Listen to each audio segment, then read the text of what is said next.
Hello everyone. Today we'll have a erotic poem by Du Mu, as we promised.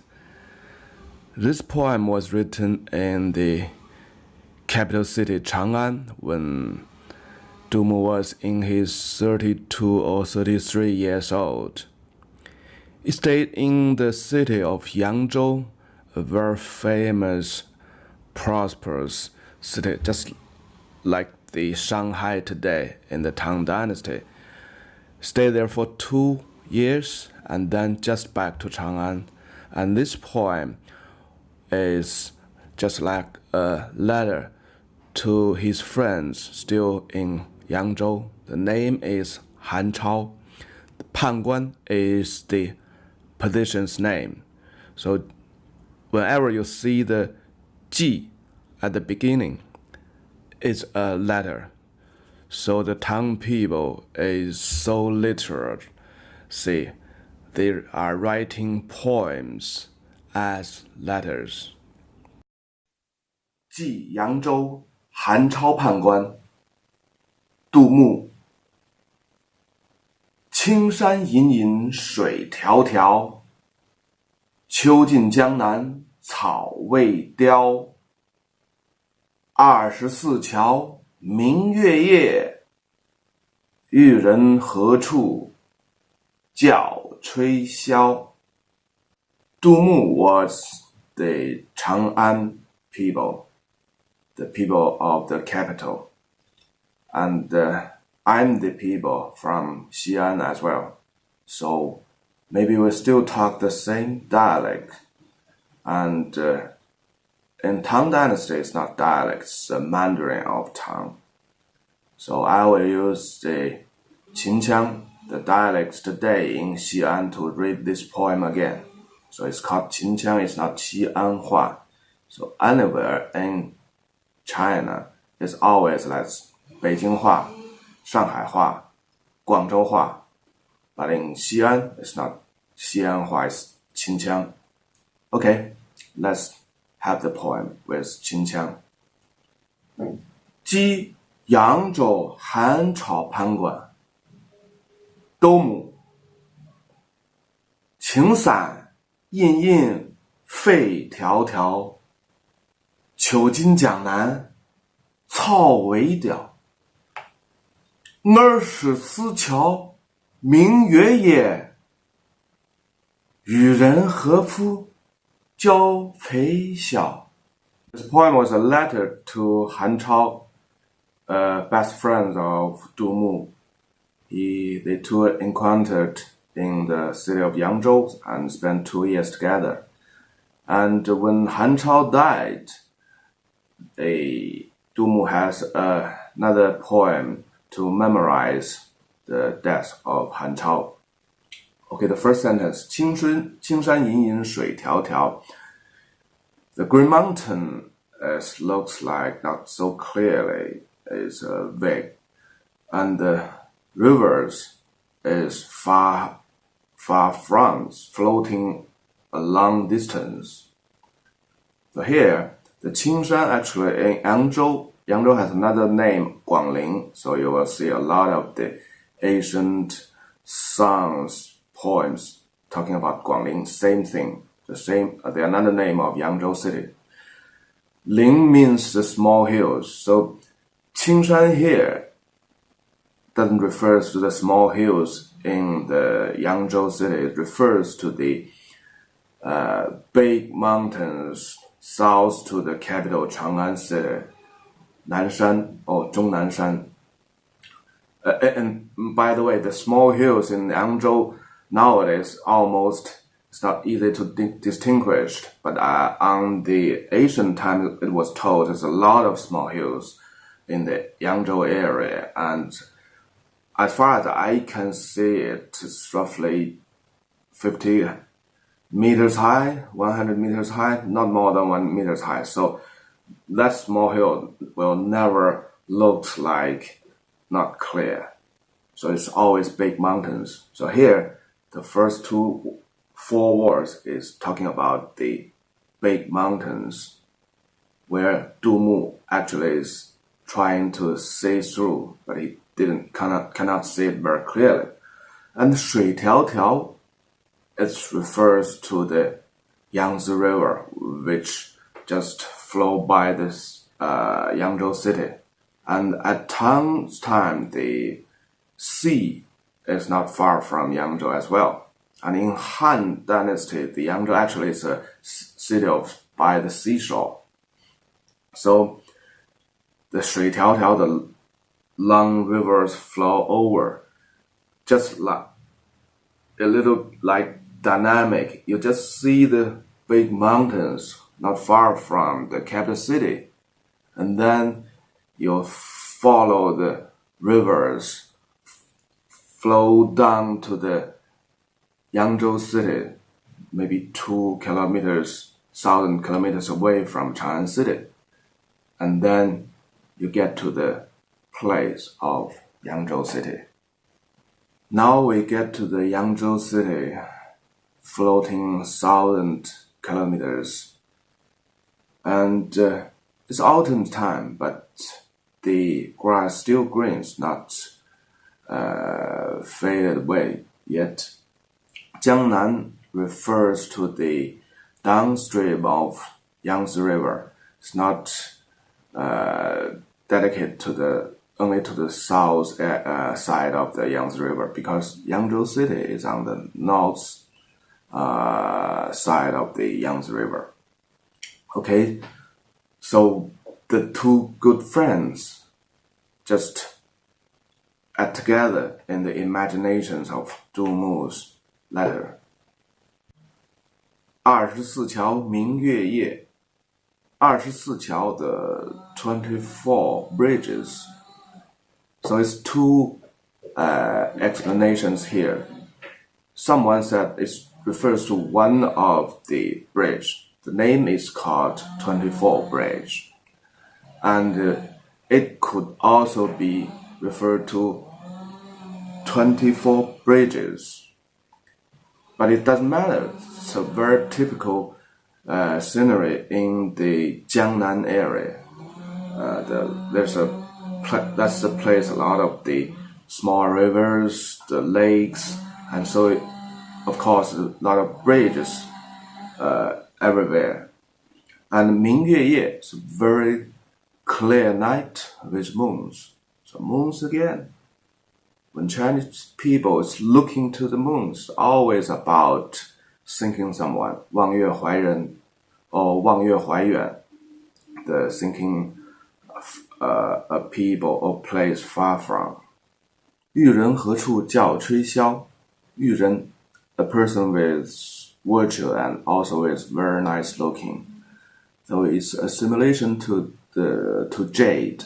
The jade is the most wanted items for Chinese people, because it's the symbolic things for the virtue and also for our lookings, for both. So one refers to Han Chao, the friend of Du Mu. The other explanation is Yu Ren refers to the beautiful girls in the Hoover's house. So finally the sentences can be explained in two ways. So one is, the Du Mu is asking actually, my friend, where are you? So where are you asking the girls to blow the pipe? So it's already started the event. So it's happy hours.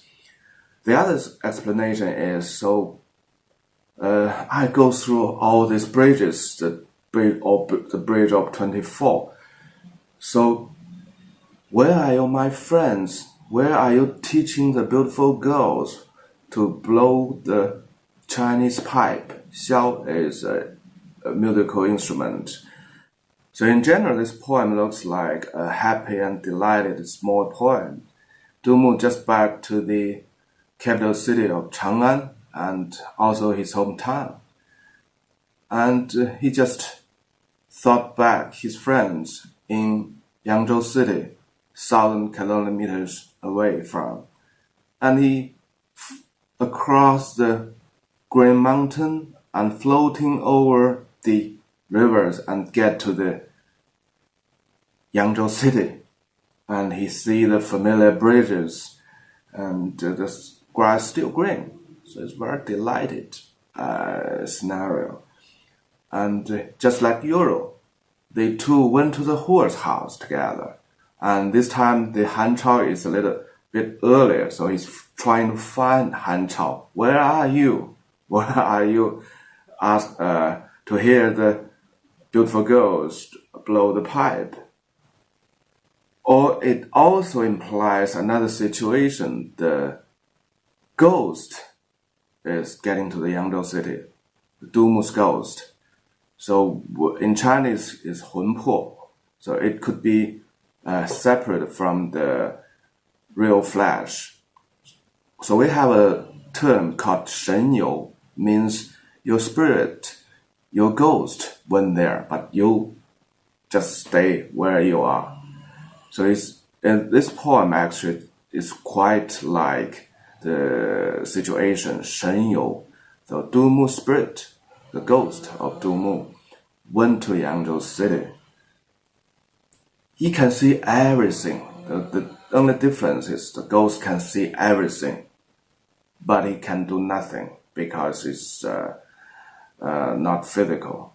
It's just like spirit. So you just see Han Chao as have the happy hours, drinking wines, and hear the singing of the beautiful girls in the horse house and watching the dancing of the beautiful girls. What a delighted scenario, and what is the very favorite entertainment for Dumu. But he can only look at it, can do nothing. There is a real story about Dumu in Yangzhou city. He get a rise on the position, and he will go back to Chang'an, the capital, very soon.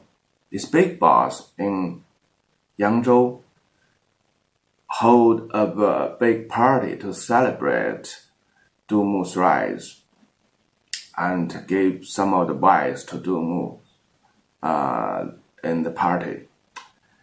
Dumu replied, I'm very self-disciplined person. I never go to the horse house, because in the advice, it implies Dumu may go to the horse house. So his big boss take out a notebook and gave it to Dumu. On the notebook, at least every visit of Dumu to the horse house, almost every night in Yangzhou, with his best friends, Han Chao, of course. So Dumu gets so embarrassed. His big boss actually looks on Dumu very much, and he engaged 30 people to look after Dumu in the night times. Actually, it's by goodwill. It's not some other bad intentions. Let's look a little bigger now. Dumu get a rise back to the capital with more potentials now. And he has been in the government for roughly 10 years. He's quite a knowledgeable person, and he's quite mature, either on the political and also in the government affairs. So actually it's the best time and best place for Dumu to do something in the capital near the emperor. And the first thing first, when he went back to Chang'an, he write this poem to his best friends, and his spirit go back to Yangzhou city. In one end, they are really very good friends. In the other end,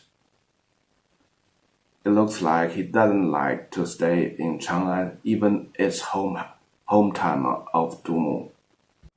Dumu is a person with huge ambitious, not like the ordinary people just read poems, literatures, some history books. He spent a lot of time on the military strategy and writing articles on the military strategy. One of his strategy was adopted by the prime ministers and turned out to be very successful. So at the age of 30s, it's the best time and best place for him to do something. And he also have a proven record as well. But from this point, you can see his spirit is in Yangzhou, not in Chang'an City. So it's a very complicated time for Dumu. Maybe he thinks the political is too political. It's not what he thought about. And maybe he thinks it's hard for him to do something as he imagined. And at the same time, he's capable. He's in the best time of his ages. He need to do something. He just spent his energy in the Hur's house and his thoughts in the Hur's house. Maybe. So it's a very complicated time for Dumu. He doesn't quit from the politicals, but he didn't decide where he would go. On the other hand, for average Chinese, this poem was so popular that the words 二十四桥, the 24 bridges, looks erotic just because of this poem. And 吹箫 has double meanings.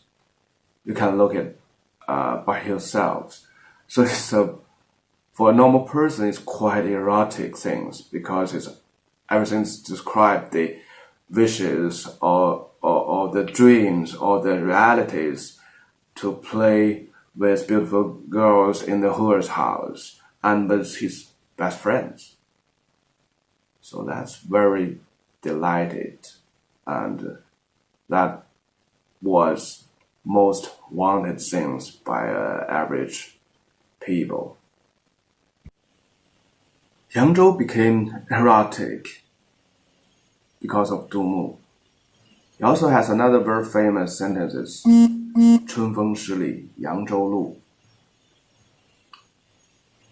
So for average Chinese, there's somewhat a little bit erotic things always associated with Yangzhou.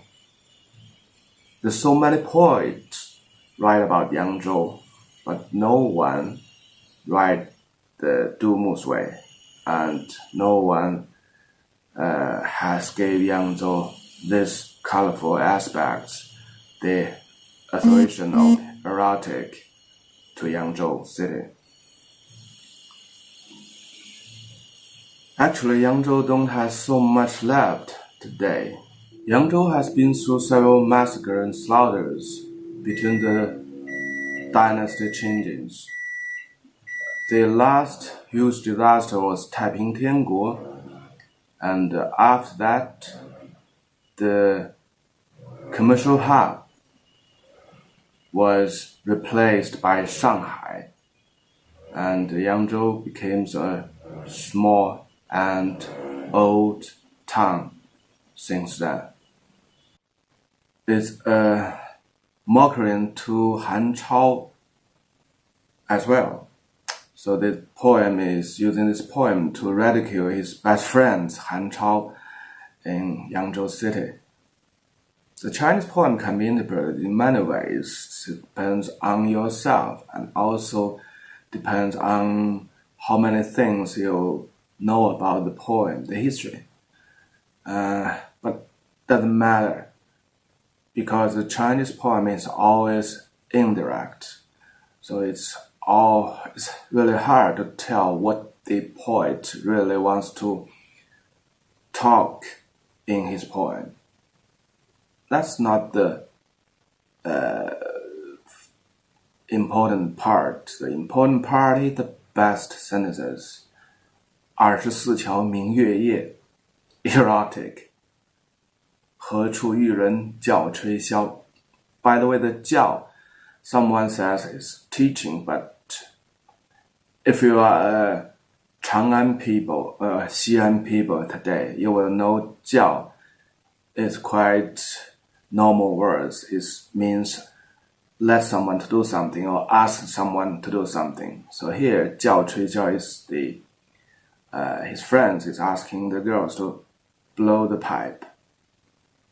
Okay.